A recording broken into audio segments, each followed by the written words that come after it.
सुरुवातीला आपण तर पाहिलं होतं की किती प्रमाण आहेत साधारणतः प्रत्यक्ष प्रमाण, अनुमान प्रमाण, शब्द प्रमाण, त्याच्यानंतर उपमान प्रमाण, अर्थापत्ती प्रमाण आणि अनुपलब्धी प्रमाण. काल आपण ही सगळी काय बघितली होती? प्रमाणांची नावं बघितली होती. आणि प्रत्यक्ष प्रमाण म्हणजे काय पाहिलं होतं आपण काल, की प्रत्यक्ष प्रमाण म्हणजे काय, की प्रत्यक्ष प्रमाण म्हणजे आपली जी पंच ज्ञानेंद्रिय आहेत त्यांचा प्रत्येक वस्तूशी होणारा सन्निकर्ष किंवा त्या गोष्टी होणारं जे ज्ञान आहे त्याला काय म्हणतो आपण? प्रत्यक्ष प्रमाण असं म्हणतो.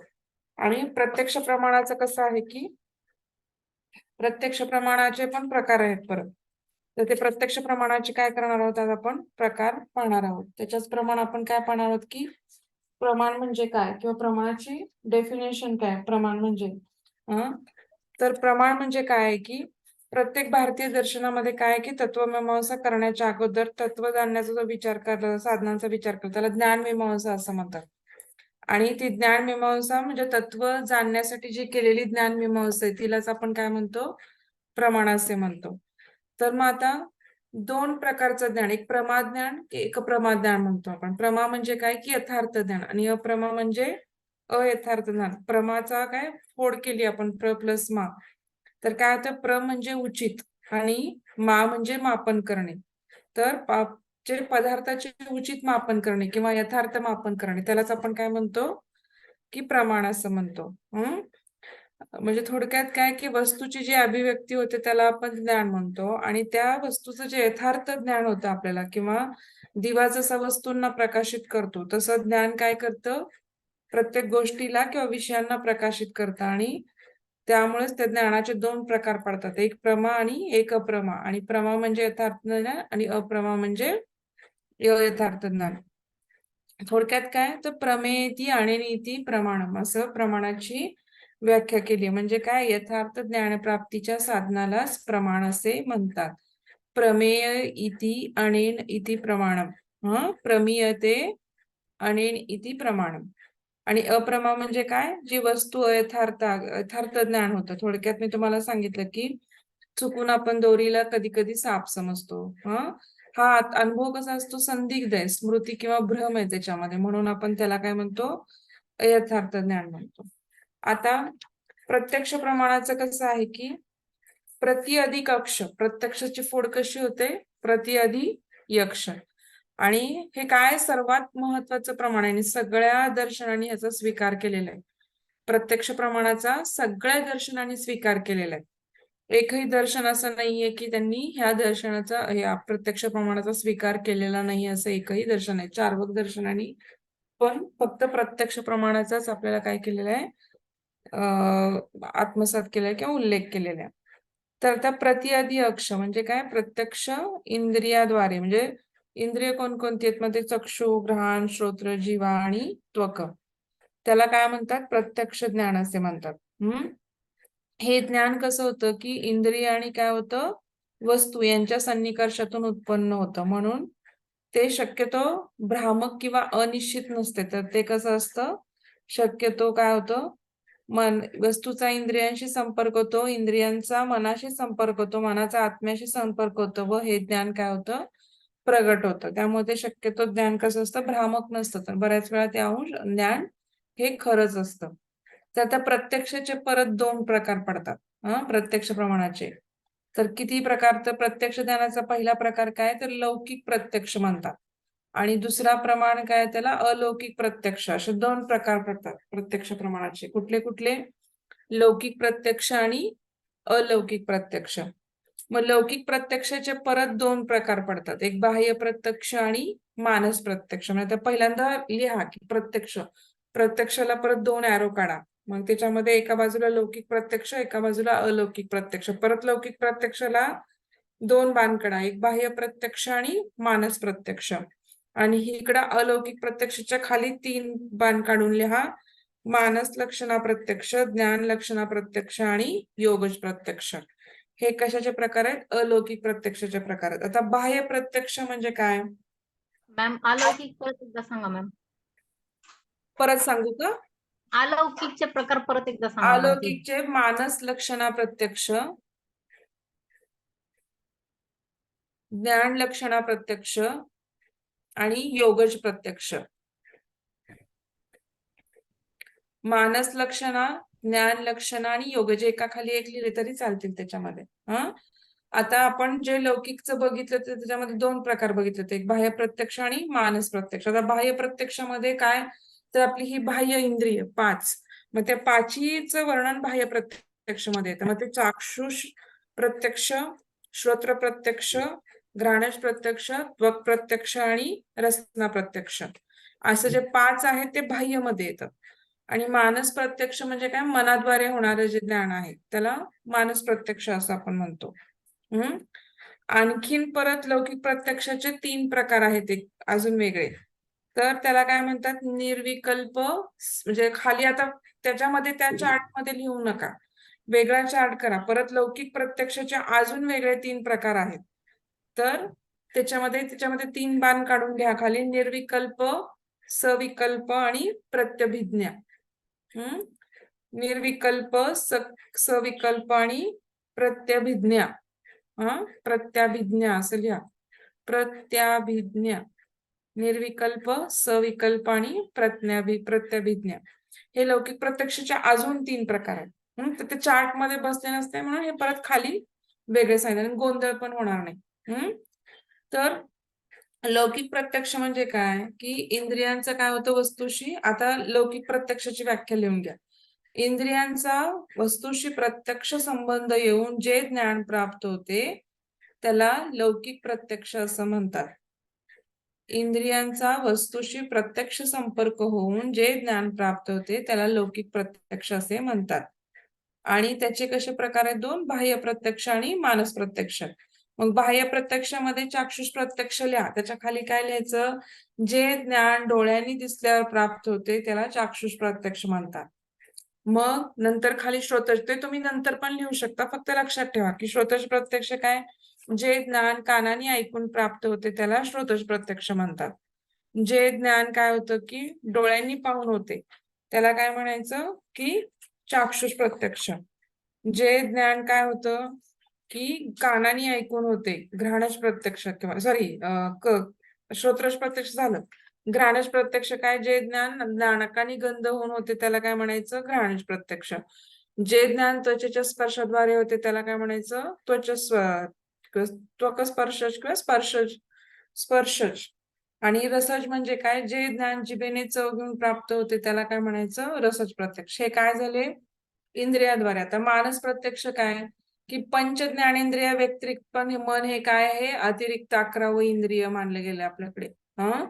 तर हे इंद्रिय मानलं गेल्यामुळे त्याच्यामध्ये काय होतं, मनाद्वारे आपल्याला सुख, दुःख, जिवा, ईर्ष्या, द्वेष, घृणा, तिरस्कार ह्या भावनांचं काय होतं, ज्ञान होतं, आंतरिक ज्ञान होतं मनाला. आणि ह्या ज्ञानाला आंतरिक किंवा प्रत्यक्ष किंवा मनस किंवा मानस ज्ञान असं म्हणतात, किंवा मानस प्रत्यक्ष ज्ञान असे म्हणतात. कळलं का तुम्हाला? बाह्य प्रत्यक्ष मध्ये 5 इंद्रिय येतात आणि मानस प्रत्यक्ष मध्ये जे मनाद्वारे ह्या भावना आहेत आपल्या, सुख, दुःख, द्वेष, ईर्ष्या, राग भावना, तिरस्कार, ह्या सगळ्या भावनांचं जे आंतरिक ज्ञान आपल्याला होतं त्या ज्ञानाला काय म्हणतात, आंतरिक ज्ञान किंवा प्रत्यक्ष मानस ज्ञान. तर सोपं आहे प्रमाण काही अवघड नाही. पंच ज्ञानेंद्रिय व्यतिरिक्त जे इंद्रिय मन आहे त्याला सुख, दुःख, प्रेम, घृणा, तिरस्कार ह्या भावनांचे जे प्रत्यक्ष ज्ञान होते त्याला आंतरिक प्रत्यक्ष किंवा मानस प्रत्यक्ष ज्ञान असे म्हणतात.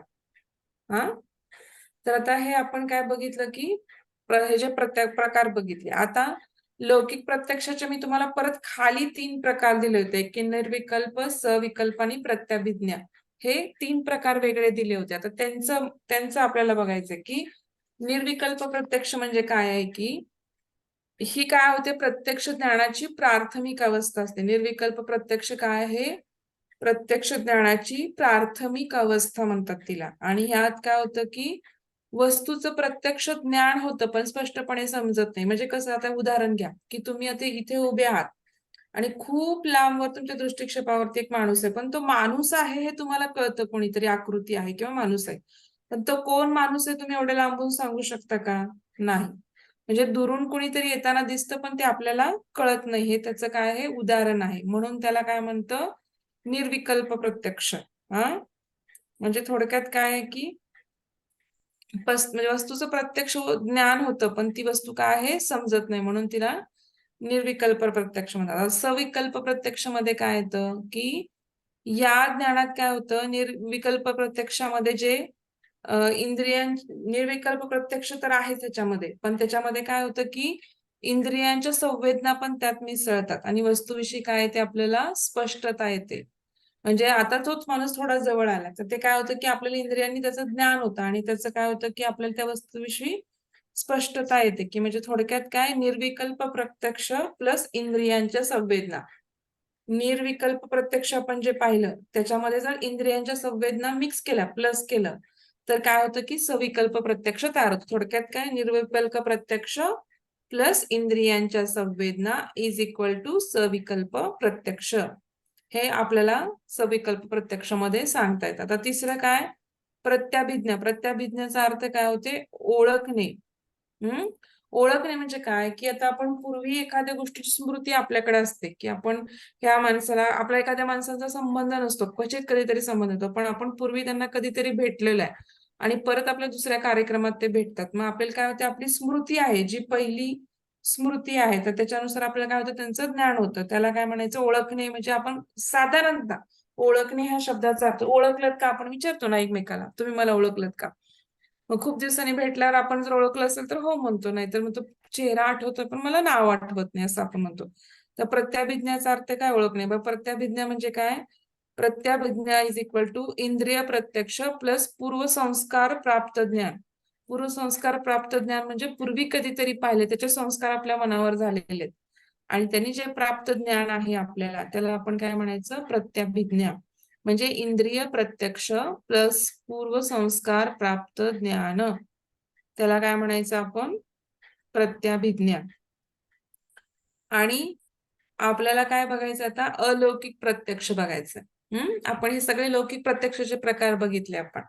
आता आपल्याला अलौकिक प्रत्यक्ष म्हणजे काय बघायचंय, की आता थोडक्यात त्या अलौकिक प्रत्यक्षामध्ये काय आहे की 3 प्रकार सांगितले होते मी तुम्हाला, सामान्य लक्षणा प्रत्यक्ष, ज्ञान लक्षणा प्रत्यक्ष आणि योगज प्रत्यक्ष. आता सामान्य लक्षणा प्रत्यक्ष म्हणजे काय, समजा आपल्याला वस्तूच्या एखाद्या सामान्य जातीचं ज्ञान होतं. म्हणजे उदाहरणार्थ काय, आता ही मनुष्य ही जाती आहे तर मनुष्य पाहिल्यानंतर पूर्ण मनुष्य जातीचं होणारं ज्ञान, त्याला काय म्हणायचं, सामान्य लक्षणा प्रत्यक्ष. थोडक्यात गाय बघितलं तर सगळ्या गाय जातीचं आपल्याला ज्ञान होतं. घोडा बघितलं तर घोड्यांच्या पूर्ण जाती अशा असणार हे घोड्यांचं ज्ञान होतं.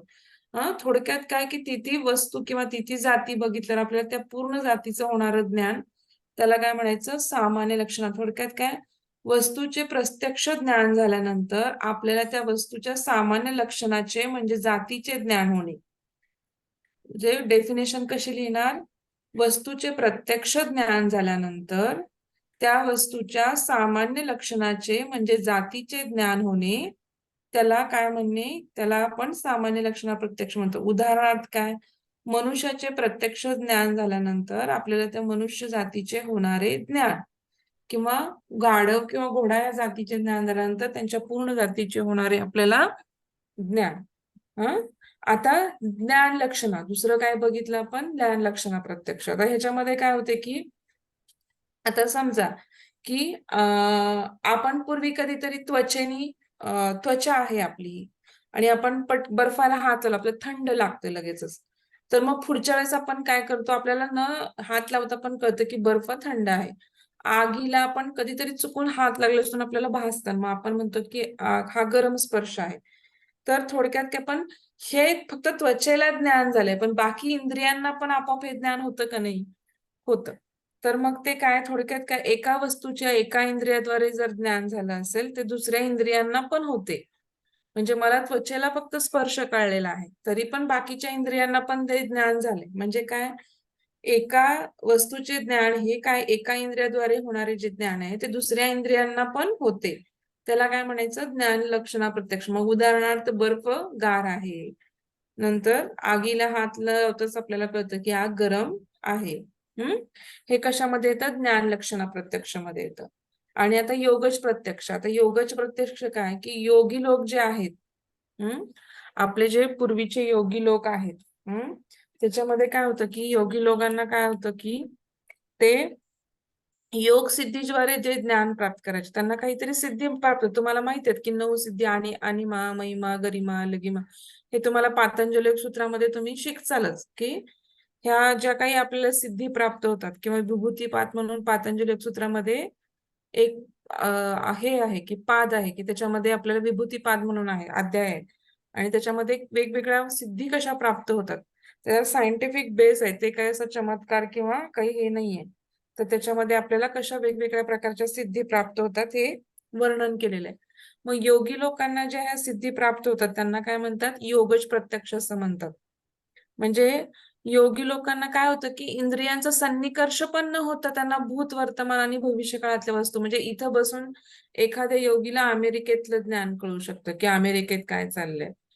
तर त्याचं म्हणजे काय होतं की त्यांना ते कसं होतं की एक प्रकारची सिद्धी प्राप्त असते, म्हणून तिला काय म्हणतात आपण योगज योगीच प्रत्यक्ष किंवा योगी प्रत्यक्ष असं आपण योगज प्रत्यक्ष किंवा योगी प्रत्यक्ष आपण त्याला असं नाव म्हणू शकतो. आता हे आपण प्रत्यक्ष प्रमाण पाहिलं. आता चारवाक दर्शनाने काय मांडलेलं आहे, फक्त चारवाक दर्शनाने प्रत्यक्ष प्रमाण मांडलेलं आहे. त्यांनी का प्रमाण फक्त प्रत्यक्ष प्रमाणच का मांडलं की त्यांचं म्हणणं आहे की प्रत्यक्ष प्रमाण हे एकमेव प्रमाण आहे. त्यांचं असं म्हणणं आहे की अनुमान किंवा शब्द जे आहे, तर हे वेद, पुराणे, जैनागम, बौद्धांची त्रिपिटिका कुठल्याही ग्रंथांना त्यांनी काय म्हटलेलं नाही, प्रमाण म्हटलेलं नाही. हे शब्द प्रमाणात येईल ना, पण ते त्यांनी शब्द प्रमाणात पण मांडलेले नाही. आणि अनुमान हे प्रमाण नव्हे असं त्याची मीमांसा करतात. त्याची मीमांसा कसं करतात ते की अनुमान प्रमाण त्यांनी का मानलं नाही, त्यांनी त्याची मीमांसा केली आहे की अनुमान म्हणजे काय आहे की ज्ञाताच्या आधारावरती अज्ञाताचा बोध करून देणारी मानसिक प्रक्रिया. म्हणजे कसं आपल्याला ज्ञान आहे की अग्नी जिथं आहे तिथे म्हणजे धूर असतो, हे आपलं ज्ञान आहे आणि त्याच्यावरती आपण अनुमान बांधतो की धूर दिसला की तिथे अग्नी असेल म्हणून. मग त्यांचं असं म्हणणं आहे की अनुमान प्रमाण काय आहे की ज्ञाताच्या आधारावर आपण काय करतो, अज्ञाताचा बोध करून घेतो. म्हणजे फक्त आपल्याला पूर्वी जे ज्ञान आहे त्याच्या आधारावरती आपण ज्ञानाचा बोध करून घेतो. परंतु त्यांचं असं म्हणणं आहे की एखाद्या विशिष्ट गोष्टीवरून थेट दुसरी गोष्ट विशिष्ट गोष्टीकडे प्रवृत्त आपण करतो ना, तर तसं होणं ते काय म्हणतात की ही गोष्ट एकमेकाहून अलग आहे. म्हणजे थोडक्यात समजा आता गाढवाला जर 4 पाय आहेत आपण असं म्हणलं, मग माणसाला किती कान असावेत किंवा किती पाय असावेत असं आपण अनुमान बांधू शकतो का? नाही. म्हणून त्यांचं असं म्हणणं आहे की ह्या दोहोंमध्ये कुठलाही संबंध नाही. हे आपल्याला कॉमन सेन्स आहे. आपण हे अनुमान बांधणार नाही.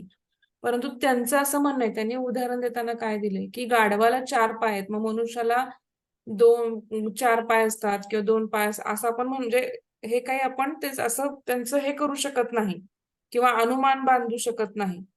तर त्यामुळे त्या दोघांमध्ये कुठला पण संबंध नाही. म्हणून ते काय म्हणतात की थोडक्यात काय तर ते काय म्हणतात की अनुमान प्रमाण काय होतं की हे मानू नये किंवा अनुमान प्रमाण मानणं चुकीचं आहे असं त्यांच्या मध्ये म्हणणं आहे. त्यांचं असं फक्त म्हणणं आहे की जे काही आपण फक्त प्रत्यक्ष जे पाहतो किंवा थोडक्यात आपण जे काही इंद्रियांचा सन्निकर्ष होऊन जे पाहतो, तेच फक्त काय आहे की प्रत्यक्ष प्रमाणाद्वारे होणारे जे ज्ञान आहे, तेच काय आहे, सर्वात महत्वाचे ज्ञान आहे.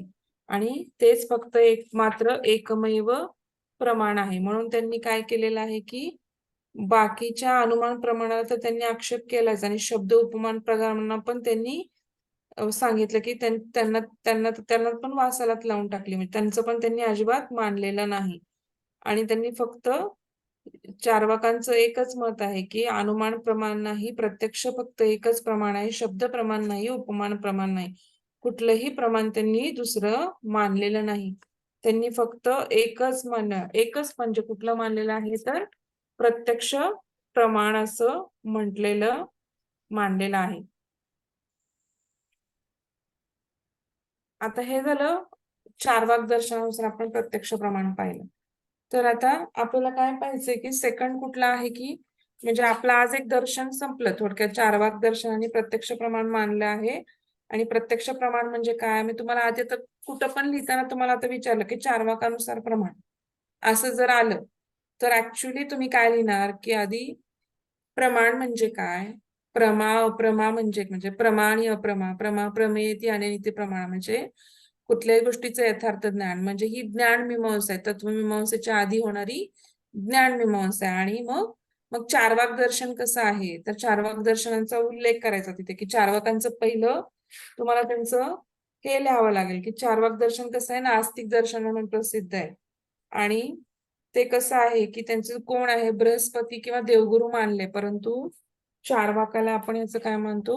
मुख्य कर्ता किंवा करविता किंवा त्यांनी लिहिलेलं. आणि हे लोकायत दर्शन आहे.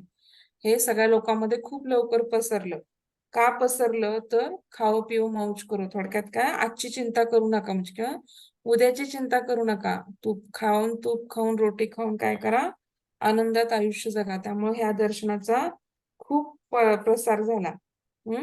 आणि मग त्यांनी चार्वाकांनी काय केलेलं आहे की चार्वाकांनी हे प्रत्यक्ष प्रमाण एकच प्रमाण मांडलेलं आहे. त्यांनी काय केलेलं आहे की कुठलेही शब्द प्रमाण म्हणजे जे बुद्ध ग्रंथ, जैन ग्रंथ, महाभारत, पुराण कशालाही त्यांनी काय म्हणलेले शब्द प्रमाण मांडलेले आहे. त्यामुळे शब्द प्रमाण तर उडालं आणि अनुपान प्रमाण काय सांगितलं की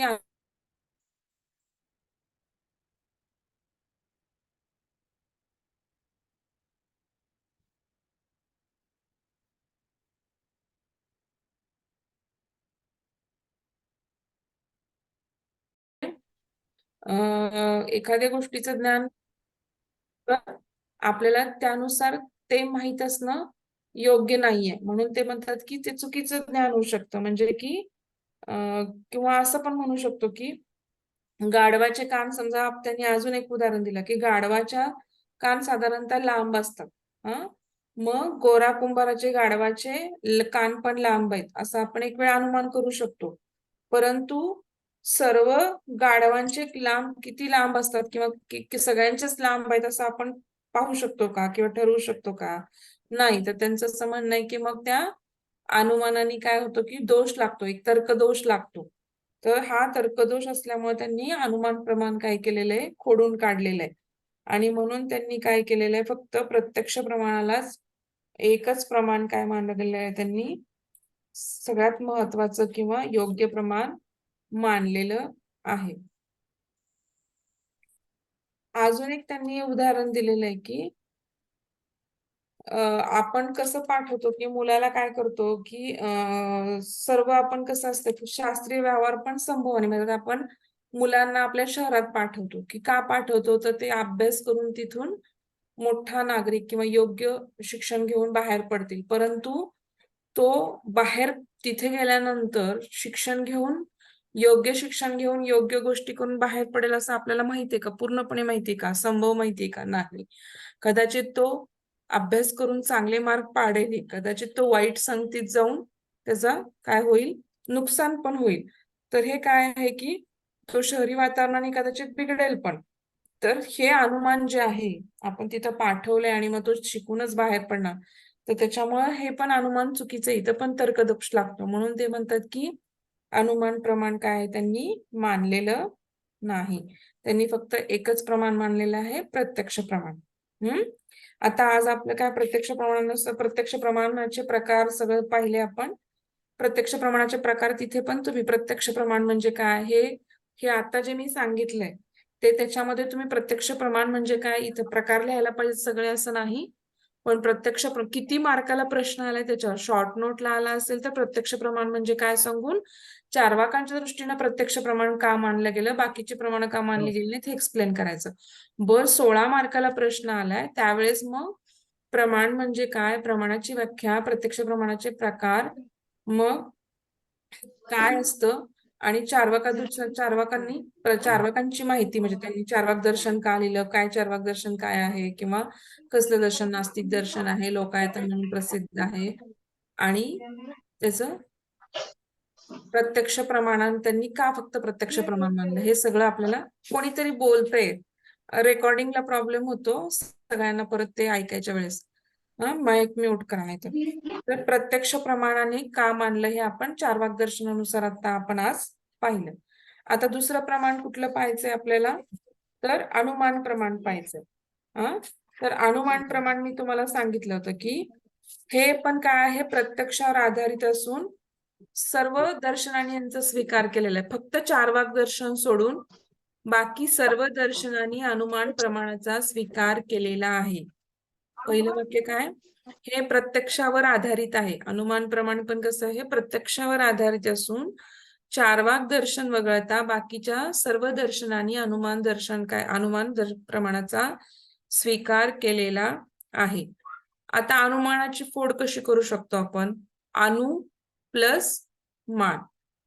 म्हणजे काय, अनु प्लस मान म्हणजे काय, पूर्व ज्ञानानंतर झालेले पश्चात ज्ञान किंवा ततपूर्वकम, म्हणजे पूर्व पण ज्ञान घेतलेलं आहे, आपण त्याचं प्रत्यक्ष डोळ्यांनी पाहिलेलं आहे आणि आपल्याला त्या गोष्टीचं ज्ञान आहे.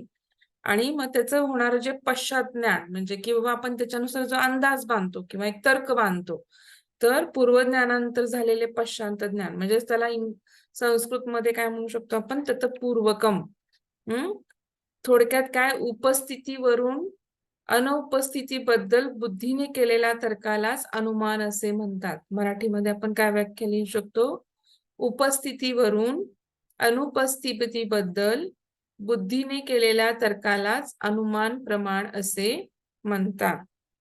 म्हणजे आता उदाहरण, मी प्रत्येक वेळेस हे उदाहरण दिलेले आहे तुम्हाला, की पर्वतावरती धूर दिसतोय आपल्याला, याचा अर्थ पर्वतावरती अग्नी आहे. तिथे धूर दिसतो म्हणजे तिथे काय आहे, अग्नी आहे. यत्र म्हणजे जिथे जिथे वन्य आहे तिथे तिथे धूम आहे किंवा जिथे जिथं धूम आहे तिथे तिथे अग्नी दिसतोच आपल्याला. मग आता मनोवैज्ञानिक दृष्टीने ह्याचे परत 2 प्रकार पडतात अनुमान प्रकारचे. कुठले कुठले 2 प्रकार पडतात, तर स्वार्थानुमान प्रमाण आणि परार्थ अनुमान प्रमाण. अनुमान प्रमाणाचे किती 2 प्रकार, कुठले कुठले, स्वार्थानुमान आणि परार्थानुमान. तर आता स्वार्थानुमान म्हणजे काय, की स्वतःला ज्ञान प्राप्त करून देणाऱ्या अनुमानाला स्वार्थानुमान असे म्हणतात. स्वतःला म्हणजे आपल्याला स्वतःला जे ज्ञान प्राप्त करून देणाऱ्या अनुमानाला स्वार्थानुमान असे म्हणतात. म्हणजे काय, तर स्वार्थानुमानात काय होतं, की सर्व विधानांची पद्धतशीर मांडणी करण्याची आवश्यकता नसते. म्हणजे कसं, की बाबा आता ह्या एका विधानाकडून दुसऱ्या विधानाकडे आपल्याला काय होतं, ह्याच्यामध्ये पटकन जाता येते. त्याचे हे वाक्य लिहून घ्या. म्हणजे काय, हे स्वार्थानुमान काय, स्वतःला ज्ञान प्राप्त करून देणाऱ्या अनुमानाला स्वार्थानुमान असे म्हणतात. आणि ह्याच्यामध्ये काय होते, की सर्व विधानांची पद्धतशीर मांडणी करण्याची गरज नसते. यात एका विधानापासून दुसऱ्या विधानाकडे पटकन जाता येते आणि निष्कर्षता किंवा सत्यतेची निश्चिती कुणापर्यंत असते, स्वतःपर्यंतच मर्यादित असते. म्हणजे मला वाटतंय माझ्यापर्यंतच त्याची निश्चिती मर्यादित असते. म्हणजे काय, निष्कर्षाची सत्यता स्वतःपर्यंतच मर्यादित असते किंवा ती व्यक्तीपुरतीच मर्यादित, त्या व्यक्तीपुरती मर्यादित असते. निष्कर्षाची किंवा निष्कर्षतेची सत्यता फक्त त्या व्यक्तीपुरती किंवा स्वतःपुरतीच मर्यादित असते आणि त्या निष्कर्षाची निश्चिती त्या व्यक्तीच्या भावना आणि मनस्थिती यावर अवलंबून असते. हे जे आपण निष्कर्ष काढतो त्यावेळेस आपली भावना काय आहे, कधी कधी आपल्या भावनातच सरमिसळ झाला तर निष्कर्ष चुकायची शक्यता असते. तर आपली भावना, व्यक्तीच्या भावना आणि मनस्थिती यावरती काय होते, निष्कर्ष अवलंबून असतो. आणि स्वार्थानुमान काय असतं, व्यक्ती सापेक्ष असतं, प्रत्येक व्यक्तीनुसार ते बदलतं. आता स्वार्थानुमान 3 वाक्यात पूर्ण होते. आता इथं उदाहरण दिलंय म्हणजे कसं 3 वाक्यात पूर्ण होतं विधान. त्या पर्वतावर अग्नी आहे कारण पर्वतावर धूर आहे आणि आपण त्याच्यावरून अर्थ काय काढणार, एकच वाक्य काय बनवतो, जिथे जिथे धूर तिथे तिथे अग्नी असते. मग उदाहरणार्थ शेगडी पण असू शकतं तिथं तिथं. म्हणजे काय, पर्वतावर एक विधान काय, पहिलं विधान काय, पर्वतावर अग्नी आहे. सेकंड विधान काय, कारण पर्वतावर धूर आहे. आणि ह्या 2 वाक्यांचं मिलन करून आपण तिसरं काय वाक्य बनवतो, ती व्यक्ती सापेक्ष व्यक्ती, की त्याला काय त्याच्या ज्ञानाने काय लक्षात येतं, की जेथे जेथे धूर आहे तेथे तेथे अग्नी असतो. आणि उदाहरण शेगडी पण असू शकते तिथे. आता परार्थानुमान. परार्थानुमान म्हणजे काय, की या अनुमानात काय असतं की प्रतिज्ञेपासून निगमनापर्यंत टप्प्याटप्प्याने जाताना प्रत्येक पायरीला बौद्धिक आधार दिलेला असतो. आपण हे जे वाक्य असतं त्याला प्रतिज्ञा असं म्हणतात बरं का. ही जी विधानं करतो आपण त्यांना आपण प्रतिज्ञा असं म्हणतो. मग त्यांनी काय लिहिलंय की परार्थानुमानात काय असतं की या अनुमानामध्ये प्रतिज्ञेपासून आणि त्या विधानाच्या निगमनापर्यंत काय असतं, प्रत्येक पायरीला काय असतो एक प्रकारचा बौद्धिक काहीतरी आधार किंवा काहीतरी हे दिलेलं असतं. मग आता ह्या परार्थ अनुमान काय की मी दुसऱ्याला समजवण्यासाठी आता मी तुम्हाला बऱ्याच गोष्टी समजवते. तर त्या उदाहरण देऊन किंवा काहीतरी एक्सप्लेन करून समजवतो. तर ते कसं असतं मी हे परार्थ अनुमान कशासाठी असतं की दुसऱ्या व्यक्तींना समजवण्यासाठी होतो. याचा उपयोग काय होतो? दुसऱ्या व्यक्तींना ती गोष्ट समजावून सांगण्यासाठी होतो.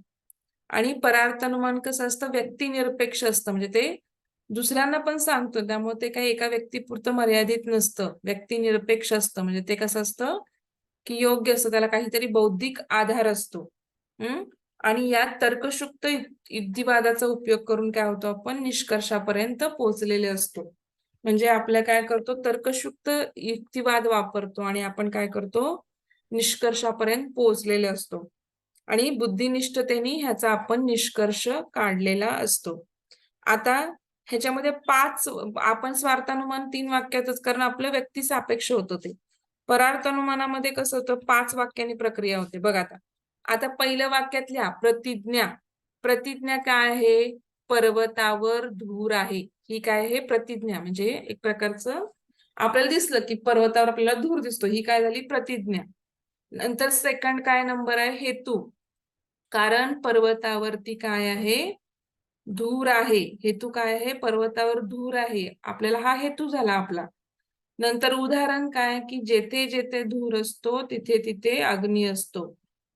आणि चौथं काय? चौथी पायरी काय? तिला उपनय म्हणतात.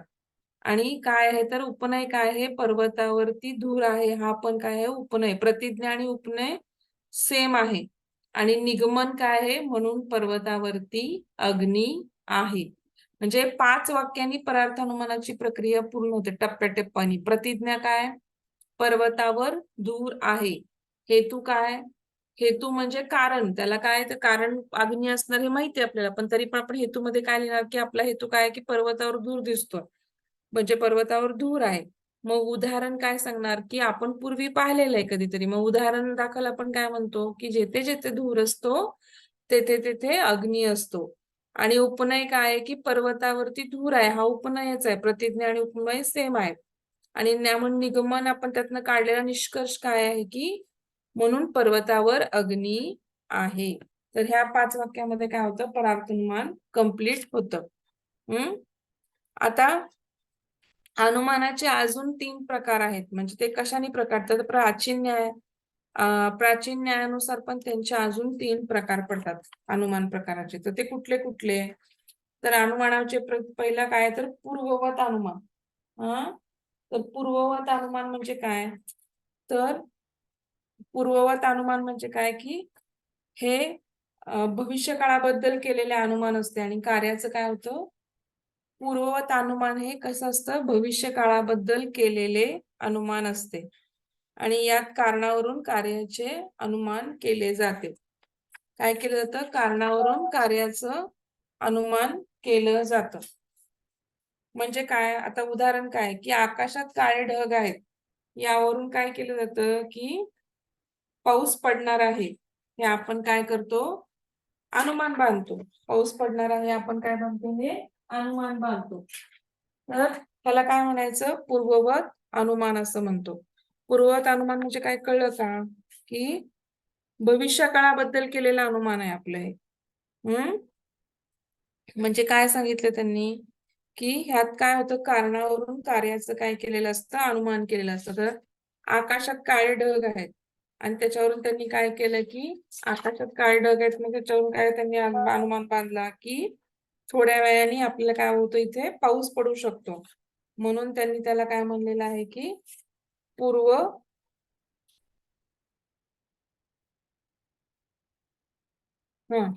पूर्वाभास किंवा पूर्ववत अनुमान असं आपण त्याला काय म्हणलेलं आहे. तर हे अनुमान प्रमाण पाहिलं. तर आता अनुमान प्रमाण पण काय झालेलं आहे? सगळ्याच दर्शनांनी मानलेलं आहे. ते प्रत्येक दर्शनाने काय केलेलं आहे की मानलेलं आहे. त्यांनी कुठं सुद्धा असं नाही ना की कुठल्या दर्शनाने मानलेलं नाही असं नाही. तर हे अनुमान प्रमाण पाहिलं आपण. आता नंतर आपण चौथं प्रमाण पाहणार आहोत, उपमान प्रमाण. तर तो उपमान प्रमाणामध्ये काय पाहायचं आपल्याला की दुसरे 3 प्रकार सांगत होतात ना तुम्ही. एक सांगितलं पूर्वरत अनुमान, आणखी 2 राहिलेत. प्राचीन्यानुसार 3 प्रकार पडतात नाही का? हो. हा हा, पूर्ववत अनुमान सांगितलं ना मी तुम्हाला आता. हो हो. 1-2 मिनिटं काहीतरी झालं. बरं, मी तुम्हाला परत सांगते. पूर्ववत अनुमान त्याच्यानंतरच सेकंड आणि थर्ड माझ्याकडे पण नोट्स मध्ये राहिले चुकून लिहायचं. मी तुम्हाला ते बघून सांगते परत. हो हो चालेल. मी तुम्हाला तो पण आता पुढचं शिकवते. हे उपमान प्रमाण शिकवते मी तुम्हाला. काहीतरी गोंधळ झाला माझ्याकडून, मला सापडे ना ते. बरं ठीक आहे, पुढचं लिहून घ्या. हे उपमान प्रमाण लिहून घ्या. हो. तर तो उपमान म्हणजे उपमाचे पण फोड कशी करायची आपण, उप प्लस मान. म्हणजे काय की उपमा अर्थात सादृश्यतेच्या आधारे आपण काय करतो की एका ज्ञानाला उपमान असे म्हणतो. म्हणजे आता उपमान प्रमाणामध्ये काय आहे की पूर्वीच्या माहितीचे स्मरण आणि सादृश्याचे प्रत्यक्ष. म्हणजे आता आपण जी प्रत्यक्ष वस्तू पाहतो आणि पूर्वीची काहीतरी गोष्ट आपण पाहिलेली आहे आणि मग आपण तिला उपमा अलंकार म्हणजे आपण चेहरा पण म्हणतो की बघा हिचा चेहरा कुठेतरी पाहिलाय म्हणजे पूर्वी, म्हणजे तिच्यासारखीच ही दिसते सेम टू सेम. म्हणजे थोडक्यात आपण तिची उपमा हिला देतो किंवा तिच्यासारखीच ही दिसते. थोडक्यात काय, पूर्वीच्या माहितीचे स्मरण प्लस सादृश्याचे प्रत्यक्ष. म्हणजे सादृश्य आता जी वस्तू दिसते, जी प्रत्यक्ष वस्तू दिसते तिला ती, आणि पूर्वी पाहिलेली वस्तू किंवा व्यक्ती किंवा ते काही गोष्ट असेल ती, तर पूर्वीच्या माहितीचे स्मरण प्लस सादृश्याचे प्रत्यक्ष ह्याला काय म्हणायचं, इज इक्वल टू उपमान प्रमाण. मग ह्या प्रमाणाद्वारे आपण काय करतो, वस्तूचे ज्ञान प्राप्त करण्यासाठी काय करतो, आपल्याला जी अज्ञात आहे परंतु ती वस्तू सादृश्य त्या वस्तूसारखी दिसते म्हणून तिला आपण काय म्हणतो की ती त्यासारखी दिसते किंवा उपमान प्रमाण वापरतो आपण तिथे.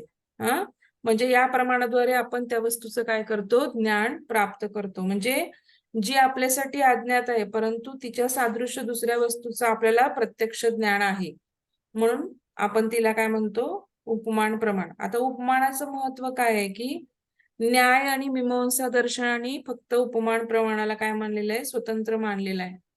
न्याय आणि मीमांसा, न्याय दर्शन आणि मीमांसा दर्शन, त्यांच्या मते काय होतं की उपमान प्रमाणामुळे अनेक अदृष्ट पदार्थांचे ज्ञान प्राप्त होऊ शकते. त्यांच्याद्वारे काय की न्याय आणि मीमांसा दर्शनाने हे प्रमाण स्वतंत्र प्रमाण मानलेले आहे. बाकी कुणी सुद्धा ह्याला स्वतंत्र प्रमाण किंवा मानलेलं नाही. तर त्यांनी काय लिहिलंय की महर्षी गौतम काय म्हणतात की प्रसिद्ध पदार्थांच्या सामान्य धर्माच्या साध्याच्या साधनास उपमान प्रमाण. त्यांनी व्याख्या कशी केली आहे महर्षी गौतमांनी, तर त्यांनी कशी व्याख्या केलेली आहे की प्रसिद्ध पदार्थांच्या समान धर्मांच्या साध्याच्या साधनालाच उपमान प्रमाण असे म्हणतात. म्हणजे जे प्रसिद्ध पदार्थ आहेत, प्रसिद्ध म्हणजे की जे सगळ्यांना माहिती आहे, आणि ते समान धर्म आहेत, त्यांच्यामध्ये काहीतरी समान धर्म आहे, समान धर्माच्या साध्याच्या साधनालाच, म्हणजे समान धर्म जे त्याच्यामध्ये काहीतरी आहे आणि तोच धर्म त्याच्यामध्ये पण आहे म्हणून आपण त्याला काय म्हणतो, उपमान प्रमाण असं. म्हणजे त्या गोष्टीची उपमा आपण ह्या गोष्टीला देतो म्हणून तिला काय म्हणतं, उपमान प्रमाण. थोडक्यात काय व्याख्याचे डेफिनेशन, म्हणजे प्रसिद्ध जे पदार्थ आहेत त्यांच्या समान धर्माच्या साध्याच्या साधनालाच आपण काय म्हणतो, उपमान प्रमाण असं म्हणतो. आता चार्वाक, सांख्य, बौद्ध, वैशेषिक या दर्शनाने काय केलेलं नाही, उपमान प्रमाणाचा स्वीकार केलेला नाही.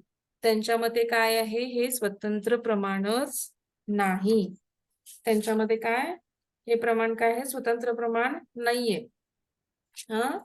त्यांनी अजून काय सांगितलेलं आहे की काहींच्या मते तर काय आहे की उपमान प्रमाण कसं आहे, हे प्रत्यक्ष अनुमान आणि शब्द प्रमाणाच्या अंतर्गतच मोडतं. काही दर्शन असं म्हणतात की जे उपमान प्रमाण आहे ते काय आहे, प्रत्यक्ष अनुमान आणि शब्द प्रमाणाच्या अंतर्गतच येतं, ते वेगळं मांडण्याची गरज नाही, परंतु फक्त न्याय आणि मीमांसा दर्शनाने त्याला उपमान प्रमाणाला वेगळं म्हणलेलं आहे. आता पुढचं काय पाहायचं आपल्याला? अर्थापत्ती प्रमाण. आपण चौथं प्रमाण उपमान पाहिलं, तर अर्थापत्ती प्रमाण लिहून घ्या. मग आता हे फक्त कुणी मांडलेलं अर्थापत्ती प्रमाण आहे? हे फक्त जैमिनी आणि मीमांसा दर्शन, जैमिनीच्या मीमांसा दर्शनाने, पूर्व मीमांसा आणि उत्तर मीमांसा या दोन दर्शनांनी काय केलेलं आहे? याचा फक्त स्वीकार केलेला आहे. मग ह्यात काय आहे की दोन गोष्टींचं आपल्याला ज्ञान होतं, त्याच्यातील जो विरोध आहे किंवा आपल्याला भासमान जो विरोध दिसतोय आपल्याला, आणि त्याचा तो नाहीसा करायचा आणि तिसऱ्या ज्ञानाचा स्वीकार करायचा, त्यालाच काय म्हणायचं? अर्थापत्ती प्रमाण म्हणायचं. म्हणजे आता दोन ज्ञानातील जो विरोध दिसतोय आपल्याला, भासमान विरोध, म्हणजे थोडक्यात आता तुम्ही समजा की देवदत्त लट्ट आहे, देवदत्त दिवसा जेवत नाही. मग आता देवदत्त दिवसा जेवत नाही आणि देवदत्त लट्ट आहे, हे दोन गोष्टी कशा आहेत? विरुद्ध आहेत का नाही? की देवदत्त लट्ट आहे, आपण देवदत्त दिवसा अजिबात जेवत नाही, मग तरी पण तो लठ्ठ आहे. मग हे विरोधाभास आहे, जेवत नाही तरी लठ्ठ आहे. परंतु ह्यातनं आपण तिसरं अनुमान किंवा तिसरं वाक्य किंवा तिसरा तर्क काय काढणार आपण? की देवदत्त रात्री जेवतो म्हणून, म्हणजे थोडक्यात काय की तो रात्री जास्त खातो, खूप प्रमाणात खात असेल, मग त्याच्यामुळे काय होतं की तो लठ्ठ आहे. हा आपण तिसराच अर्थ काढणं. म्हणजे थोडक्यात काय, दोन ज्ञानातील भासमान विरोध नाहीसा करायचा आणि तिसऱ्याच ज्ञानाचा स्वीकार करायचा, त्याला काय म्हणायचं? अर्थापत्ती प्रमाण असे म्हणणे. मग त्याच्यासाठी उदाहरण काय दिले की देवदत्त लट्ट आहे पण तो दिवसा जेवत नाही. आणि तिसरा अर्थ काय की मग ही दोन्ही कसं एकमेकांना संशयाग्रस्त विधान आहे. मग देवदत्त दिवसा जेवत नाही, मग तो लट्ट कसा? ह्या संशयाचे निराकरण करण्यासाठी आपण काय करणार? मग देवदत्त रात्री जेवतो, हे अर्थापत्ती म्हणजे तिसरं विधान आपण नेमलं.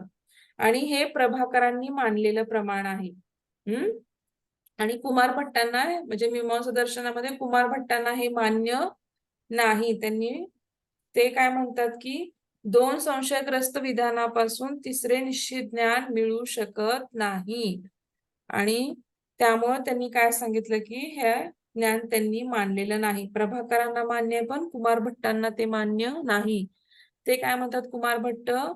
दोन संशयाग्रस्त विधानापासून तिसरं संशयाग्रस्त विधान किंवा ज्ञान आपल्याला मिळू शकत नाही. दोन जर संशयाग्रस्त विधानं घेतली आपण तर त्याच्यापासून आपल्याला काय होत नाही? तिसरं योग्य ज्ञान किंवा ज्ञान मिळणं हे चुकीचं आहे असं त्यांचं म्हणणं आहे. अर्थापत्ती काय आहे? हे प्रत्यक्ष अनुमान किंवा शब्द प्रमाण नाही. अर्थापत्ती हे काय आहे? प्रत्यक्ष प्रमाण असू शकत नाही, कारण देवदत्त रात्री जेवतो हे प्रत्यक्ष नाही. आपण पाहिलंय का? नाही. तर आपण त्याचं विधान केलंय, तो जाड आहे याचा अर्थ तो रात्री खात असणार. आणि अर्थापत्ती काय असतं? हे अनुमान प्रमाण पण नाही, कारण का? इथं हेतू काय आहे? लठ्ठपणा. आणि साध्य काय आहे? रात्री जेवणे. ह्यांच्यामध्ये काहीही व्याप्ती संभवत नाही. व्याप्ती म्हणजे काहीही संबंध संभवत नाही. आणि अर्थापत्ती शब्द प्रमाण नाही, कारण काय आहे? देवदत्त रात्री जेवतो हे कुठल्या आप्तांनी सांगितलंय का आपल्याला? नाही. म्हणून काय होतं? ते शब्द प्रमाण पण नाही, कुठल्या ग्रंथात पण त्याचा काही उल्लेख केलेला नाही. म्हणून काय आहे?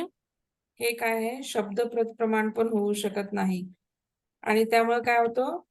अर्थापत्तीमुळे मात्र व्यावहारिक जीवनामध्ये काय होतं? प्रॅक्टिकल लाईफ मध्ये आपण जे डेली लाईफ जगतो त्याच्यामध्ये मात्र आपल्याला अनेक सत्यांची काय होते? प्राप्ती होऊ शकते. म्हणून काय प्रभाकरांनी मात्र अर्थापत्ती प्रमाण काय मानलेलं आहे, परंतु कुमार भट्टांनी मात्र त्याचं प्रमाण मानलेलं नाही. आता दुसरं काय आहे? अनुपलब्धी प्रमाण. अनुपलब्धी प्रमाण काय आहे? तर ते लिहून घ्या. तर अनुपलब्धी प्रमाणाला काय म्हणतात? अभाव प्रमाण असं पण म्हणतात. अनुपलब्धी प्रमाणाला काय म्हणतो आपण? अभाव प्रमाण असं पण म्हणतात. आता मीमांसा दर्शनातील भाट्ट मतानुसार काय होतं? या प्रमाणाला स्वतंत्र प्रमाण म्हणून स्वीकारले आहे. जे प्रभाकर आणि कुमारील भाट्ट दोन मी तुम्हाला सांगितलं की मीमांसामध्ये, तर त्यातले जे भाट्ट मत आहे, कुमारील भट्टांचं जे मत आहे त्याच्यानुसार काय या प्रमाणाला स्वतंत्र प्रमाण म्हणून स्वीकारलेलं आहे. मग प्रभाकरांना मात्र हे मान्य नाही. प्रभाकर काय म्हणतात, वस्तूच्या अभावाला सिद्ध करण्यासाठी नवीन प्रमाण स्वीकारण्याची आवश्यकता नाही, असं प्रभाकरांचं म्हणणं आहे. त्यांचं काय म्हणणं आहे, प्रत्यक्ष प्रमाणाद्वारे आपल्या वस्तूला काय होते, भावरूपाचं ज्ञान होते. म्हणजे आता काय, उदाहरण घ्या की खोलीत काय आहे, एक मडका आहे, घट आहे, तर त्याला आपलं कशाने ज्ञान होतं, आपल्याला डोळ्याने दिसतं. परंतु ते ज्ञान म्हणजे तो घट खोलीत नाही, अभाव आहे त्याचा, हे ज्ञान कसं होणार? तर त्यालाच काय होणार, अनुपलब्धी किंवा अभावाचं प्रमाण म्हणतात. म्हणजे थोडक्यात अंधार असेल त्याच्यामुळे आपल्याला घट दिसणार नाही, कदाचित तो घट दुसरीकडे उचलून ठेवला असेल म्हणून त्याचा अभाव जाणवेल आपला. म्हणजे आपण एखाद्याच्या घरात गेल्यावर म्हणतो की ही वस्तू इथे होती, ती कुठे गेली वस्तू, किंवा असा, किंवा इथे झोका होता तो पूर्वी, तो झोका कुठे गेला, असं आपण म्हणतो ना. मग त्या वस्तूचा अभाव जाणवतो आपल्याला. तर त्यांचं असं म्हणणं आहे की ऍक्च्युली प्रत्यक्ष ज्ञानाद्वारेच आपल्याला त्या वस्तूचं ज्ञान झालेलं आहे पूर्वी. परंतु काय होतं की समजा खोलीत घट नाहीये, मग ते कदाचित आपल्याला डोळ्यांनी दिसतो की खोलीत घट आहे, परंतु खोलीत घट नाही हे ज्ञान कसं होतं आपल्याला, अभाव कसा जाणवतो? तर यालाच काय म्हणलं जातं, त्यांनी अनुपलब्धी किंवा अभावाचे प्रमाण म्हणतात. मग त्या अंधाराचे अस्तित्व म्हणजे प्रकाशाच्या, थोडक्यात काय, आता हे अंधार आहे, हे कसं कळतं की प्रकाशाचा अभाव आहे इथं, म्हणून अंधार आहे हे आपल्याला कळतं. हे पण उदाहरण आहे, लक्षात घ्या की अंधाराचे अस्तित्व म्हणजे प्रकाशाचा अभाव, हे आपल्याला आपल्या ज्ञानाने कळतं. आणि प्रकाशाचं अस्तित्व म्हणजे अंधाराचा अभाव, किंवा अंधार नाहीये तिथे, किंवा उजेड आहे थोडक्यात. तर अभावाचं प्रमाण काय आहे, हे प्रत्यक्ष प्रमाण होऊ शकत नाही, कारण इथे वस्तू आणि इंद्रियांचा सन्निकर्ष नसतो. कारण वस्तूच नाहीये तिथे, अभाव आहे, त्यामुळे हे प्रत्यक्ष प्रमाण होऊ शकत नाही.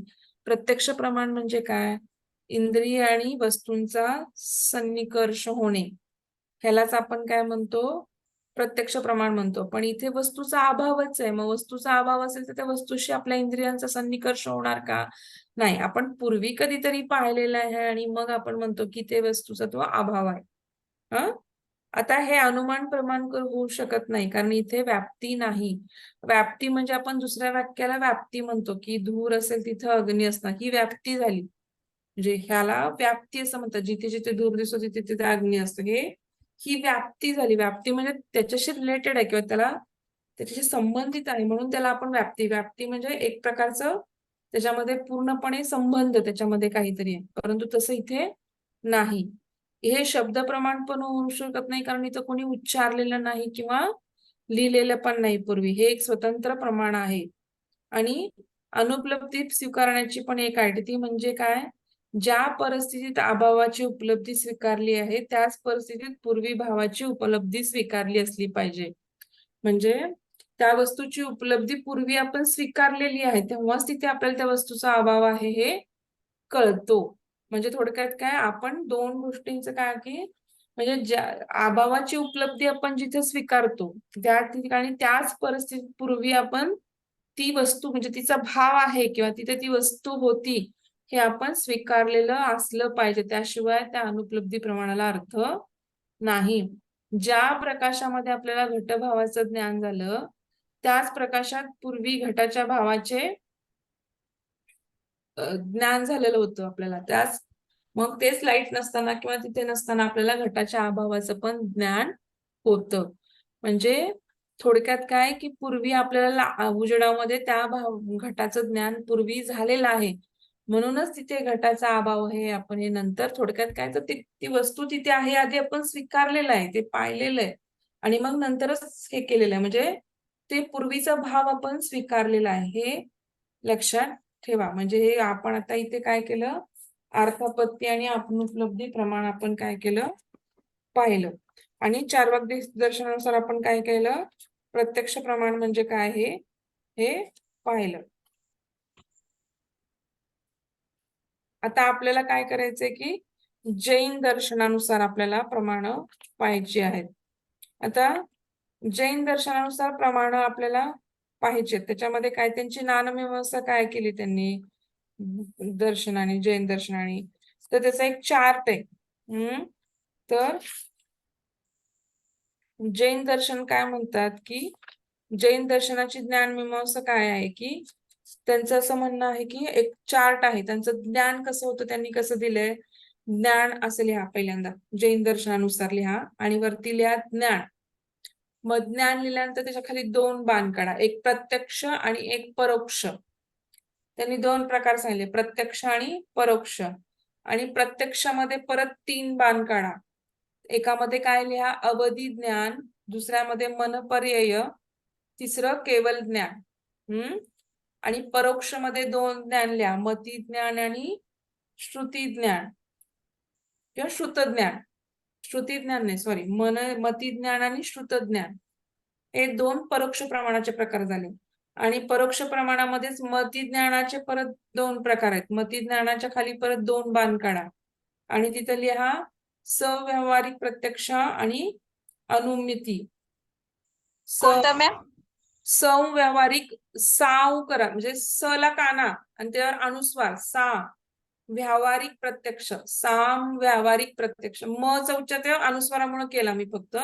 साम व्यावहारिक प्रत्यक्ष आणि अनुमिती.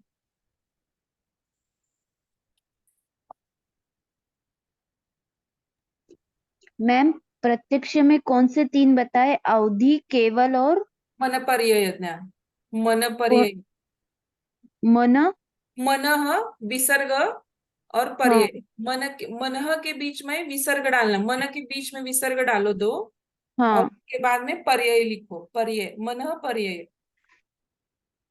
अवधि ज्ञान, मनपर्यय ज्ञान आणि केवल ज्ञान.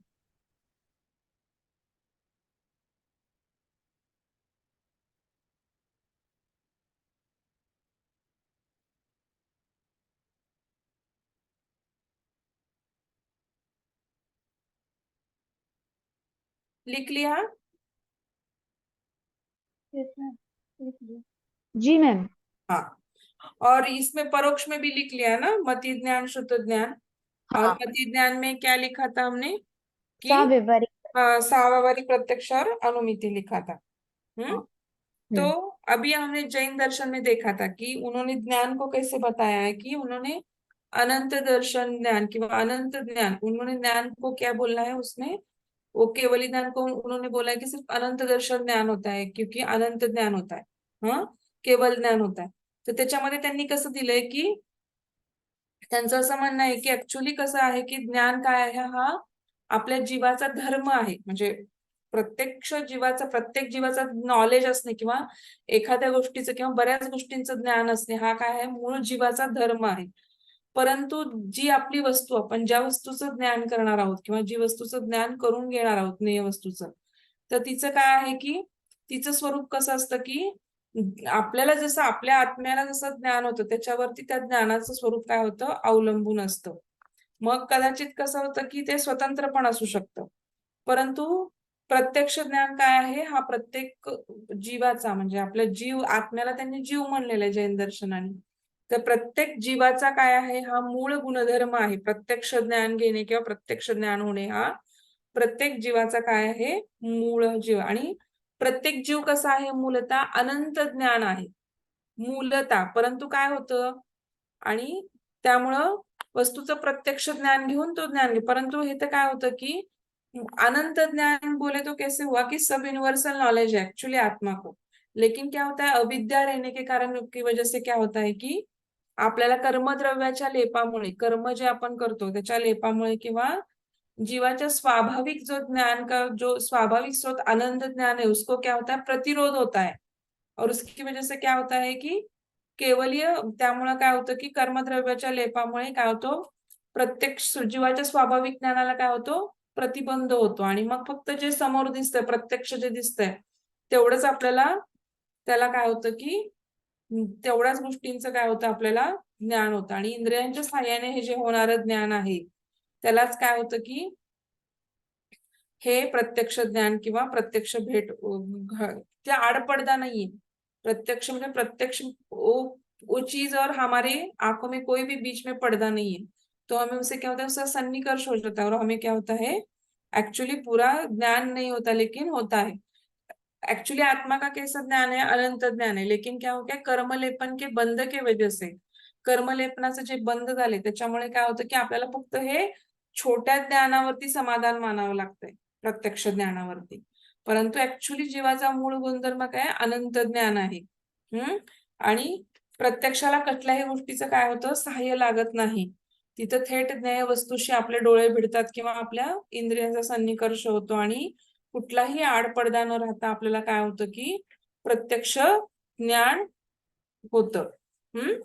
आता त्याचप्रमाणे त्यांनी काय सांगितलंय की परत काय सांगितलं की प्रत्यक्ष काय आहे प्रत्यक्षाहून भिन्न भिन्न काय आहे परोक्ष ज्ञान आहे.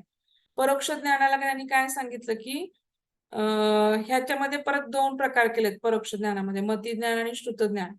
मग त्यांनी काय सांगितलं की परोक्ष ज्ञानामध्ये त्यांनी सांगितलं की मती ज्ञान कसं असतं की आपल्या व्यवहारामध्ये आपण डेली लाईफ मध्ये जे आपल्याला जे नित्याचं ज्ञान होतं आणि त्यामुळे त्याला काय म्हणलेलं आहे की मती ज्ञान. आणि श्रुत ज्ञान म्हणजे काय जे आपण ऐकलंय. श्रुत म्हणजे काय ऐकणे. जे काय आपण ऐकलंय किंवा आपण जे वाचलंय आपण जे पाहिलंय आणि त्या किंवा धर्मग्रंथामध्ये जे लिहिलंय पूर्वीच्या काळी थोडक्यात शब्द प्रमाणासारखंच हे नॉलेज आहे की आपण जे पाहिलंय पूर्वी जे ऐकलंय किंवा पूर्वी ग्रंथात जे लिहून ठेवलंय की त्याला काय म्हणायचं श्रुत ज्ञान म्हणायचं. आणि मती ज्ञान म्हणजे काय की आपण व्यवहारामध्ये नित्य व्यवहार करताना आपल्याला जे काही गोष्टींचं ज्ञान होतं त्याला आपण काय म्हणायचं की मती ज्ञान किंवा बौद्धिक ज्ञान म्हणायचं. आता इथं आपण परत प्रत्यक्ष ज्ञानाचे मी तुम्हाला सांगितलं होतं की त्याचे परत त्यांनी 3 प्रकार केलेले आहेत. अवधी ज्ञान, मनपर्याय आणि केवल ज्ञान. म्हणजे काय तर अवधी म्हणजे काय ठराविक कालमर्यादेतील ज्ञान. लिहून घ्या. अवधी ज्ञान म्हणजे काय ठराविक कालमर्यादेतील ज्ञान. ठराविक कालमर्यादेतील आणि ठराविक प्रदेशातील वस्तूंचे इंद्रियांच्या सहाय्याविना होणारे ज्ञान. लक्षात घ्या इथं काय लिहिलंय ते प्रत्यक्ष असून पण इथं काय लिहिलंय की ठराविक कालमर्यादेतील आणि ठराविक प्रदेशातील वस्तूंचे ज्ञान. परंतु कसं होणार आहे वस्तूंचं ज्ञान आपल्याला इंद्रियांच्या सहाय्याविना. इंद्रिय नसताना पण आपल्याला काय होतं अवधी ज्ञान होतं. तर मग हे काय होतं तर ही तपस्या किंवा आपण जे सिद्ध ज्ञान प्राप्त करतो त्याच्यानुसार काय होतं की ठराविक काळातलं ठराविक गोष्टींचं ज्ञान आपल्याला इंद्रियांचं सन्निकर्ष न होता पण कळतं. त्याला अवधी ज्ञान असं म्हणलेलं आहे. आणि या ज्ञानाचा कसा असतो अवधी म्हणजे काय असतो की स्पिमा रूप रस गंध स्पर्श या पदार्थांच्या म्हणजे काय होतं की सीमा ह्याच्यामध्येच मर्यादित असते. आता त्याला काय म्हणतात आजच्या सायकोलॉजी मध्ये त्याला काय म्हणतात माहिती का आजच्या मानसशास्त्रामध्ये त्याला म्हणतात क्लेअरओयन्स म्हणतात. म्हणजे काय भारतात राहायचं आणि काय व्हायचं त्याला अमेरिकेतील वस्तूंचं ज्ञान होतं ठराविक काळापुरतं ठराविक मर्यादित काळ. त्याला भूतकाळ भविष्यकाळ आणि त्या गोष्टींचं थोड्या प्रमाणात मर्यादित का होईना ज्ञान होऊ लागतं इंद्रियांच्या मदतीविना. म्हणूनच त्याला काय म्हणायचं प्रत्यक्ष ज्ञान असं म्हटलं आहे. हे काय होतं हे कुणालाही होत नाही. सिद्धी प्राप्त झाल्यानंतर काही ठराविक लोकांनाच हे ज्ञान होतं. म्हणजे कसं की मोक्ष मार्गावरती जीवाची प्रगती होऊ लागली म्हणजे एका टप्प्यावरती जीवाला हे काय होतं सामर्थ्य मिळतं. मोक्ष मार्गाच्या टप्प्यावरती जेव्हा जीवाची प्रगती होऊ लागते तेव्हा एका टप्प्यावरती हे अवधी ज्ञान त्या माणसाला किंवा त्या योगीला मिळतं. तर त्याला काय म्हणायचं त्याला अवधी ज्ञान असं म्हटलेलं आहे. मनपर्याय म्हणजे काय की दुसऱ्याच्या मनात काय चाललेलं आहे हे आपल्याला कळतं. दुसरा काय विचार करतोय सध्या म्हणजे दुसरा माणूस काय विचार करतो दुसऱ्याच्या मनोव्यापाराचे ज्ञान होणे त्याला काय म्हणायचं मनपर्याय ज्ञान. टेलिपॅथी म्हणतात की एका ठिकाणी बसून दुसऱ्या ठिकाणचा विचार समजणे त्याला टेलिपॅथी पण असं आपण म्हणतो. मोक्ष मार्गावरती आणखी जास्त प्रगती होऊ लागली. मोक्ष मार्गावरती चालताना जर त्या मनुष्याची आणखी जास्त प्रगती झाली तर आपल्याला ह्या मनोव्यापाराचं ज्ञान होतं. तर त्याला पण काय म्हणायचं तर मोक्ष मार्गावरती प्रगती झालेल्याचं चिन्ह आहे. एक प्रकारचं चिन्ह कळतं आपल्याला. आणि शेवटचा टप्पा म्हणजे केवल ज्ञान. केवल ज्ञान म्हणजे काय चारही घातीय कर्मांचा नाश झाल्यानंतर त्या वस्तूला काय होतं त्या मनुष्याला केवल ज्ञान प्राप्त होतं. म्हणजे तो थोडक्यात काय होतं केवल ज्ञान प्राप्त होतं. म्हणजे 4 घातीय कर्मांचा नाश होतो.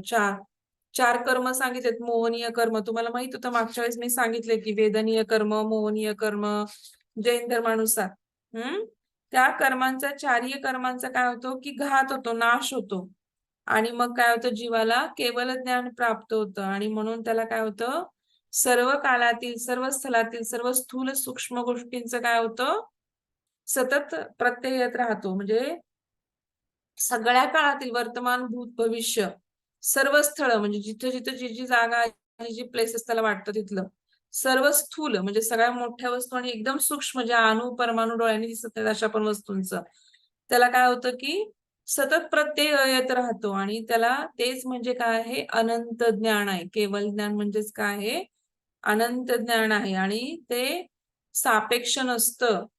त्याला काय असतं केवल ज्ञान हे निरपेक्ष, नित्य आणि अबाधित असतं. हे कळलं का तुम्हाला? प्रत्यक्ष त्यांनी कुठले कुठले प्रमाण म्हणजे ज्ञानमीमांसा सांगताना काय सांगितलंय? 2 प्रमाण, प्रत्यक्ष आणि परोक्ष. प्रत्यक्षामध्ये काय अवधी ज्ञान, मनपर्यय ज्ञान आणि केवल ज्ञान आणि परोक्षमध्ये स्मती ज्ञान आणि श्रुत ज्ञान. आता मती ज्ञान म्हणजे जे व्यावहारिक प्रत्यक्ष सांगितलंय ना तेच व्यवहारामध्ये आपण ज्या नित्य गोष्टी करतो मती ज्ञानाच्या त्याला व्यावहारिक प्रत्यक्ष असं म्हटलेलं आहे. आणि अनुमती ज्ञानाचं पण काय होतं की व्यवहारात ज्या घडणाऱ्या गोष्टी आहेत त्यालाच अनुमिती पण तिला पण असंच नाव दिलेलं आहे. म्हणजे काय थोडक्यात काय मती ज्ञानामध्ये नित्याचे व्यवहार किंवा नित्याचे ज्ञान त्याला व्यावहारिक प्रत्यक्ष आणि अनुमती म्हणजे त्यांनी अनुमतीची काही माहिती दिलेली नाही पण अनुमिती पण काय सांगितलंय त्यांनी मती ज्ञानामध्ये समावेश होतं. श्रुत ज्ञान म्हणजे जे वाचलंय, जे ऐकलंय किंवा जे पाहिलं शब्द थोडक्यात शब्द प्रमाण म्हटलं तरी आपण चालेल. तर हे जैनांनी काय केलेलं आहे मानलेलं आहे. हे आपल्याला कळलं का ह्याच्यामध्ये काय काय मानलेलं आहे आपल्याला जैन दर्शनानी. तर आता आज आपण इथे थांबू. आपण आज चार्वाक दर्शन बघितलं, सगळी प्रमाणं बघितली आणि जैन दर्शन पण बघितलं. आता याच्या जेवढ्या शक्य आहेत तेवढ्या आपण काय बघू गोष्टी बघू. आता थोडक्यात काय जैन दर्शनाने कुठली 2 प्रमाणं मानली आहेत त्यांनी प्रत्यक्ष आणि अनुमान ही 2 प्रमाणं काय केलेली आहेत त्यांनी स्वीकारलेली आहेत. प्रत्यक्ष आणि अनुमान प्रमाण हे त्यांनी स्वीकारलेलं आहे. सांग ठीक आहे. आणि हे सगळं ह्याच्यामध्ये येणार म्हणजे हे ज्ञानमीमांसा किंवा प्रमाण लिहिताना आपल्याला हे सगळं लिहावं लागणार. ज्ञान, प्रत्यक्ष, परोक्ष, मग प्रत्यक्षामध्ये अवधी, मनपर्यय, केवल, परोक्षमध्ये मती ज्ञान, श्रुत ज्ञान. आधी तुम्ही लिहा अनुमान आणि फक्त प्रत्यक्ष प्रमाण म्हणले. मग प्रत्यक्षामध्ये हे प्रमाण आणि परोक्ष म्हणजे अनुमान प्रमाण. परोक्ष इथं परोक्ष अर्थाचा अनुमान प्रमाण अर्थ घ्यायचा. इथं लिहिले परोक्ष जैन दर्शनाने पण ते अनुमान प्रमाण मानायचं. मग मती ज्ञान आणि श्रुत ज्ञान त्यामध्येच येतं. कळलं का? हा. तर आपण आज पाहिलं जैन दर्शन आणि चार्वाक दर्शन आणि बाकीच्या अनुपात. मग पुढच्या आठवड्यामध्ये आपण पुढच्या लेक्चरमध्ये पुढची दर्शन म्हणजे बौद्ध दर्शन आणि जैन दर्शनाशी रिलेटेड बौद्ध दर्शन घेऊ आपण पुढच्या वेळेस. म्हणजे ते पण आपल्याला बरं पडेल आणि वैशेषिक दर्शन घेऊ कारण वैशेषिकांनी पण हेच मानलेलं आहे. मग तर आपण ती प्रमाणे घेऊ आणि मग पुढे जाऊ. हा